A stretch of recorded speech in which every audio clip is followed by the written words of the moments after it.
Let me ask you something. Have you ever been in a meeting where two people raised the exact same concern, but one person moved the conversation forward while the other one completely stalled it? What's going on there? Here's what I've learned after years of coaching leaders. It's not about what you say, it's about how you say it. Specifically, whether you're sharing opinions or expertise. And this distinction, it could be the difference between being seen as someone who adds value versus someone who just adds noise. Let me paint a picture for you. You're in a leadership meeting discussing a new initiative. Someone raises their hand and says, "I don't think this is going to work. We tried something like this before, and it failed. Our team doesn't have the bandwidth. The energy in the room drops. People get defensive.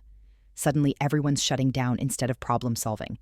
Now, same meeting, same concern, but listen to this. I want this to succeed, and I'm seeing a few risks we should address. We attempted something similar 2 years ago, and here's what we learned. Given our current bandwidth, what if we piloted it with one team first?" Feel the difference? Opinions focus on why something won't work. They highlight problems without solutions and shut down momentum. Expertise acknowledges the risks, it doesn't ignore them, but focuses on how something could work.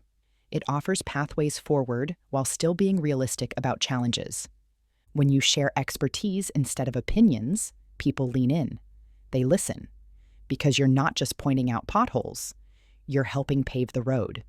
Alex Dorr recently broke down why some team members feel unheard, even though they speak up regularly. His insight was spot on. They're offering opinions instead of expertise. When someone says, "Nobody listens to me in meetings," what's often happening? They're raising valid concerns, but doing it in a way that stops the conversation rather than advancing it. Here's the truth.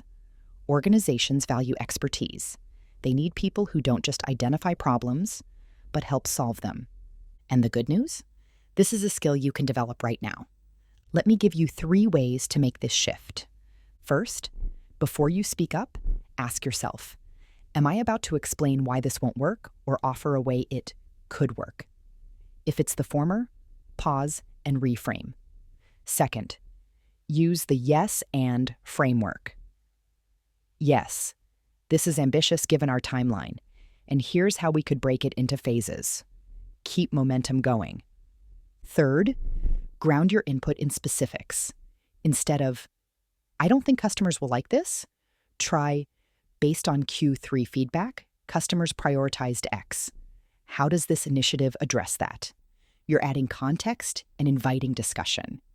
Look, I've been on both sides of this. Early in my career, I thought being critical made me look smart. But what I learned, sometimes the hard way, was that pointing out problems without offering solutions didn't make me valuable. It made me exhausting. When I shifted to leading with expertise, everything changed. I became someone leaders wanted at the table. And ironically, people were way more receptive to my concerns when I packaged them with solutions. So here's your action plan. This week, before you raise a concern, take 30 seconds to reframe it. What solution can you offer? Pay attention to how people respond. If they get defensive, you might be in opinion mode. If they lean in and build on what you said, that's expertise. And start building your expertise bank now. Document lessons learned, track data, gather feedback.